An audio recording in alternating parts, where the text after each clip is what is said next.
back with another reaction vid, man. From the Hood TV, man. Today we getting into a vid on, it's a kid, we ain't watched it yet, but the title, I guess it's a kid that almost stole $1 billion, so we about to tune in. Scheming. Young boy, scheming, man. We about to tune in, man. Yo, stay tuned. No way. Oh my god! $242 million! Do you know how much money that is? Ballin' like it's game time. Locked in when it's game time. Yeah, I'm ballin' like it's game time. I wake up, flex, thumb down that check. No drip, this time to run it.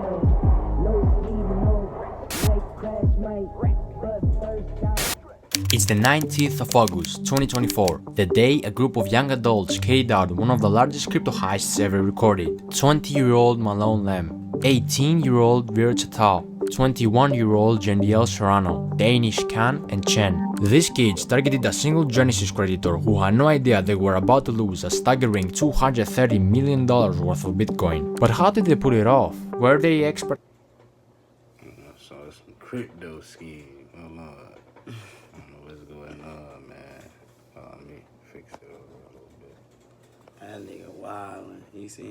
You see how it came on, dog? That nigga was out here wildin'. He in the club turning up like a rapper, son. He looking like he Big Meech or some shit in the club. Yeah, man. Nah, man, let's tune back in and see what's going on. I see they were saying 230 million, so I ain't nothing to play with, boy. They gonna be on you. Biggest schemer. Yeah, that's crazy. Hackers with advanced coding skills? Well, it was much simpler than it seems. These scammers did something very clever. They hacked into basic human nature.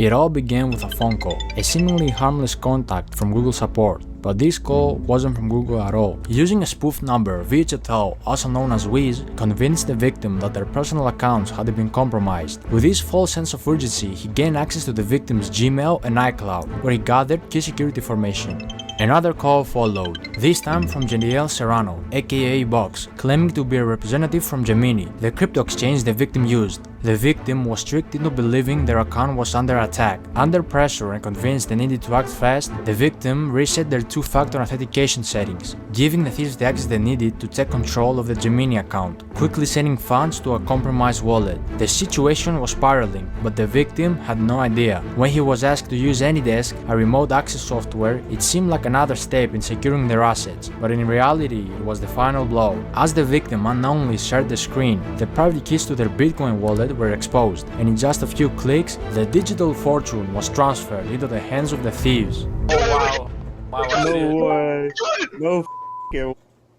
Hold on, so basically, they don't hack got the number. Calling the people acting like it's an emergency on the account. And then they had them send over some information for them to be able to get into the investment account. So I guess after they convinced the person, the victim in this matter, to get them some information to get into the account. They was able to. They don't hit the jackpot. You hear them, man. It's crazy.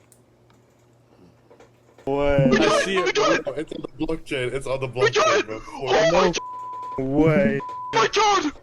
Oh my god! In a private video, they recorded the live reactions to the successful transfer of 4,064 bitcoins valued at over $230 million at the time, clearly excited as they watched the millions flow into their wallets. How did they manage to pull off such a heist? How could someone with that much wealth be deceived so easily? And why will they record themselves in the act of committing such a massive crime? These are questions that might never be fully answered, but one thing was clear: the money was now in the hands of the criminals, and they knew their work wasn't done yet. Exactly 17 minutes after, they quickly set about laundering the money. To make it harder for authorities to track the stolen crypto, they split the Bitcoin into smaller amounts and transferred it across 15 different exchanges, a common tactic known as pill chains. The idea was to break the large transactions into smaller ones, making them harder to trade. So they start, once they got the information, they send all the money to another account. They knew the government and the FBI was gonna be on them. So they took the 200 whatever million, start sending it to all, like, I guess hundreds of different accounts, sending just million here, million there, million there, million there, just going crazy, just really confusing the FBI, I guess. So A lot of shit. it's crazy work, though. This is high level scheme right here, like crazy. They only 18, 20. Bitcoin was swapped for Litecoin, Litecoin was swapped for Ethereum, and Ethereum was swapped for Monero. The process took several days, with constant swapping between different currencies and exchanges, further obscuring the trail. Go to the top right, the settings bar. Settings, no, not that. Like the swap settings. Set custom recipient. No, bro, what the hell? Do 998. Alright, bro, you're so horrible. You can't. Bro, I'm clearly f***ing busy, Caleb. Planning a heist. Soon enough, all the stolen money was I don't know how many people know too much on the crypto junk, but them sending over, I guess, from the one platform, Bitcoin, to one blockchain to the next, to the next, to the next, just making it a harder trail for the people the authority, FBI, to even track through, because it's such a new system anyway. It's like, you know what I'm saying, you really gotta, they probably really had to put some high level people on this case. now clean money, ready to be spent, and the criminals didn't hold back. The day before the heist even took place, they were already planning on how to spend their fortune, sharing links with each other on Telegram of expensive luxury clothes they wanted to purchase, from brands like Louis Vuitton, Givenchy, and Philippe Plein. While most of the crew chose to play it safe, keeping a low profile and resisting the temptation to splurge, one man couldn't help but stand out. His name? Malone Lam. Ballin' like it's game time. Locked in when it's game time. Yeah, I'm ballin'. Malone was based in LA, and the moment he got his hands on the money, he wasted no time diving headfirst into a luxurious lifestyle. Everything he had once watched wealthy people enjoy was now within his reach, ready to become his new reality. Nightclubs became his second home. Almost every night he hit a club, spending ridiculous amounts of money on VIP sections and bottle services. His bar tabs were unbelievable, some nights costing $265,000, $300,000, and even more than $500,000 in a single night. If you were in one of those clubs, you couldn't miss him. He was going crazy. You hear the shorty in the back. Who the hell is this? Where's in the club? Turn it up. Spending $500,000 in a club, though, off the crypto money. He making it hot. I know the other partners in the scheme was like, what the hell dude doing, man? I wonder if they was out with him though. Like, that's crazy work. This was the black man in the hood. He either got whacked off. He either got out of there. He been gone. Yeah. You gotta go to Dubai, son. I don't know, man. Real crazy like it's your birthday. His name will be flashing on signs, and DJs will shout his name, giving him all the attention. Malone! 70 bottles, Malone! Welcome home, Malone. They just hit $100,000 in bottles right now. Jesus! Malone, this is next level.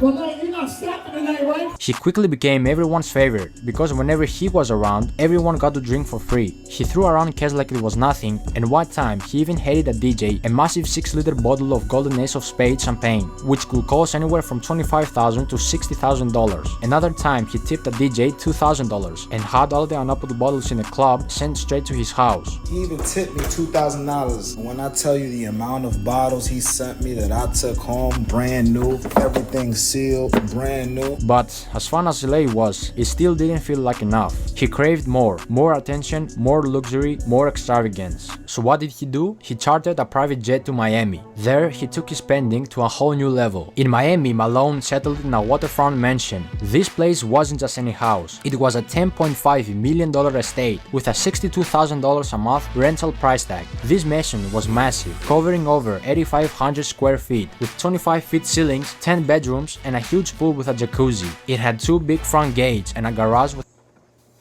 That's what I was expecting to purchase. I was waiting to expect, like, where the house at? You going crazy in the club? Where the house?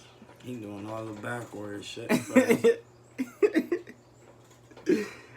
I'm telling you, bro. Like, but I got the house, the $10 million mansion in Miami. They say where's that? Cali. This is crazy. Spacious driveway that was later filled with expensive supercars and luxury vehicles. Malone bought a black Mansory SF90, a white Lamborghini Urus, a fully kitted out white Mansory Lamborghini Urus with baby blue interior, a matte black Lamborghini Revuelto, the new Porsche 911 GT3 RS, the new Ferrari SUV in black, two Mercedes-Benz G-Class, one in grey, one wrapped with matte black camo, and convertible matte black and pink Rolls-Royce Dawn. He went a little too crazy. He can't even fit him in the one garage. What's going on? Like, what's going on? Regular niggas in the neighborhood probably like, yo, this a regular nigga. The nigga ain't famous. Nigga ain't, no. So where is he getting this money? Some kid, though, just come through, just 30 cars. Nigga mom probably even, you know? She probably like, what the fuck going on? Where's his parents? A blue BMW M4, another Lamborghini Revuelto in matte grey, a blue Lamborghini Urus, an all-white wide-body kit Lamborghini Aventador SVJ with Malone's name written on the bottom of the door, a matte black Ferrari 812 Superfast, another Lamborghini Aventador SVJ in blue, a pink Urus, which Malone originally bought as a gift for his ex-girlfriend, to try to get her back, but got rejected again. Hold on. A fully black... Hold on. He doing all this for the cat? Come on, man. Nah, that's going out bad. Bought the pink Urus for the makeup gift, and she still, nah, I'm alright. I'm valid. You a lame. Money don't unlame niggas. Mm-hmm. That's a fact. You a lame. Money can't unlame your lame out. Part of McLaren 765 LT, a blue Pagani Huayra, and many more cars. If you didn't realize it by now, Malone was always rolling with fashion. He rocked high-end designer pieces like Louis Vuitton and Givenchy. His style was expensive, with the most expensive piece of clothing being the McLaren Maya 70 by Paul Manges jacket, which alone cost $50,000 or more. But after all this wasted money on clubs and cars, Malone finally decided to invest his money in timeless pieces that would hold the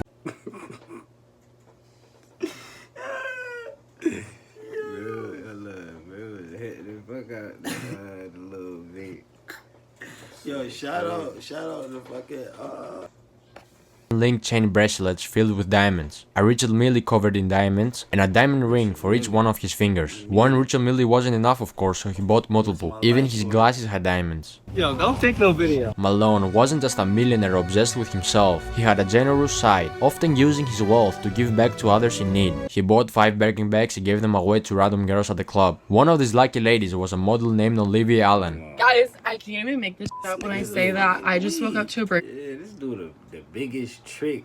5 Birkin bags gave away. Ring. Man, he buying. I guess he trying to buy it. He trying to buy it. He definitely buying it. He got it though. Dude got 230 million. You see how fast the nigga got up? Fast the nigga went down. The same way the nigga went down. Right.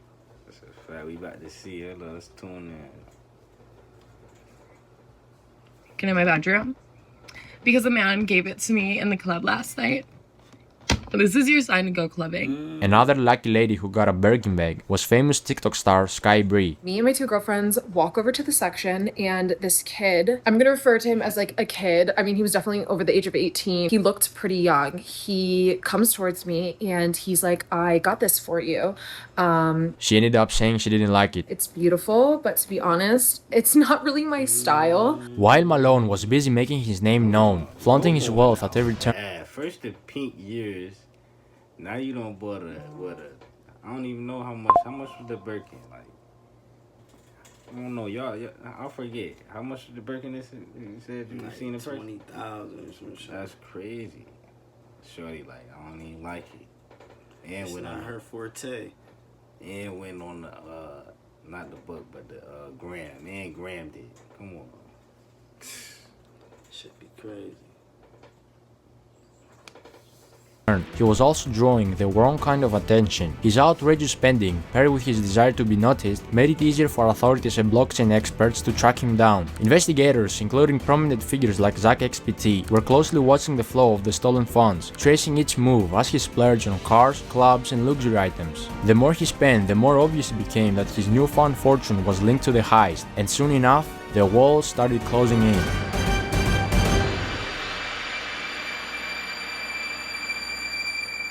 Malone thought he was untouchable, but behind the scenes, law enforcement and experts like Zach XPT were already connecting the dots. Through his flashy spending, investigators tracked large transactions linked to the stolen Bitcoin, using blockchain analysis to map out the movement of funds. What's more, both Box and Wiz slipped up during the process of laundering the funds. On several occasions, they accidentally leaked the stolen funds with their personal assets. Wiz, for example, also leaked his full name during a screen recording, while Box reused deposit addresses.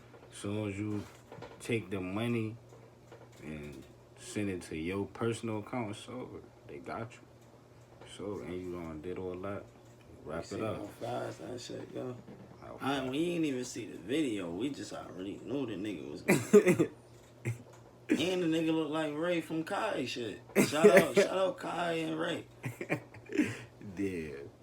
Let me find out, man. Don't cancel me though. I don't mean it like that. Making it easier to trace the funds back to them. These mistakes, combined with recorded conversations and digital footprints, painted a clear picture of the criminals' activities. By mid-September 2024, the FBI and other authorities had gathered enough evidence to act. On the 19th of September, federal agents raided Malone's Miami mansion, where he was arrested, surrounded by all the luxuries he had bought with a stolen fortune. We hear boom, and we thought that was shooting in the neighborhood, and we saw a lot of police. This was something that never happened in this neighborhood. Most of the time was a lot of party. It was party because I can hear from my house the music. It was a stark contrast. Malone, who had lived like a king for just a short while, was now being led away in handcuffs. Authorities were able to freeze over $9 million in stolen funds, with $500,000 already returned to the victim. However, a significant portion of the stolen money remains in cryptocurrency wallets. At the time of making this video, $21 million linked to Box is still sitting in one wallet, while Virtual Tao, also known as Wiz, has around $39 million tied up. $60 million out here sitting around in the accounts, man. Y'all send me a little Bitcoin or something.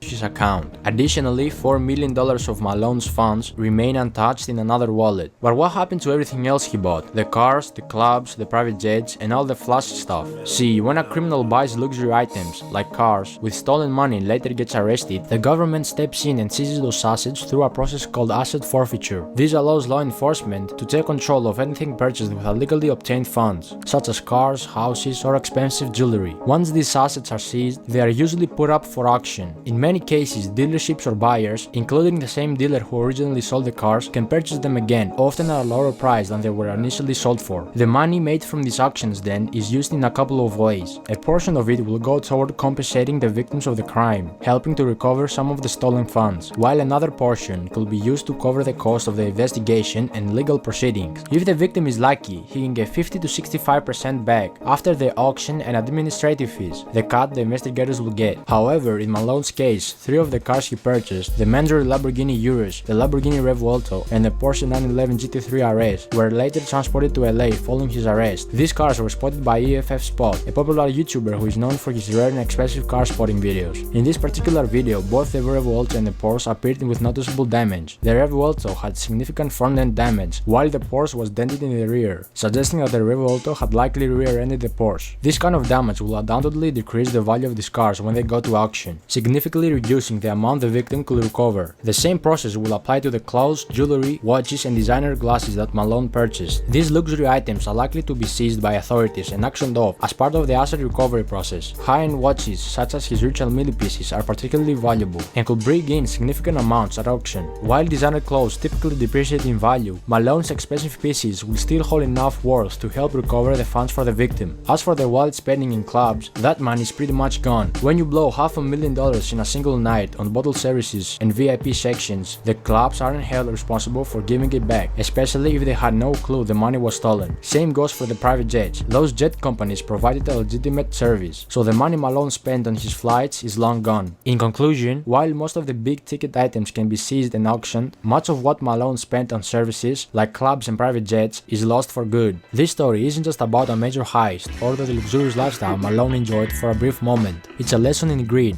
the dangers of showing off wealth that wasn't earned, and how quickly everything can come crashing down. Despite all the money spent, the nights out and the flashy purchases, Malone's dream life was built on stolen funds, and it was only a matter of time before it fell apart. Authorities might recover some of the stolen money, but the damage done to the victim and the recklessness of Malone's spending spree are a reminder of how easily things can slip away. For Malone and his friends, what started as a wild ride of lavishness ended in arrests and their names tied to one of the biggest crypto crimes in history. In the end, this heist shows us that no matter how clever the crime or how big the payout, the law always catches up, and the price they paid was far greater than the short-lived luxury they enjoyed.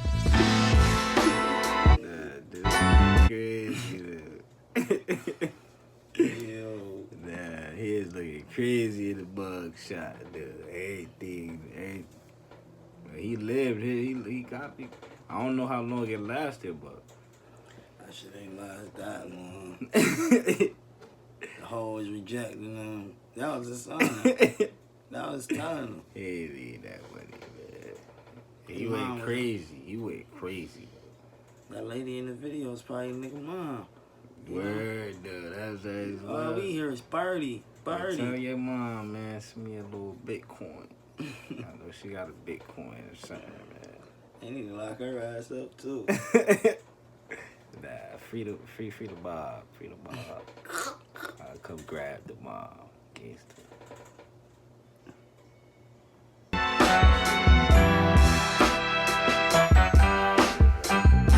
Dumbass nigga, man. The goofiest nigga I haven't seen so far. You know? What? He's a fool, man. They all some fools, but that he was out flaunt, like just he made it hot for them. They could have probably had another 5-year run or something. You never know.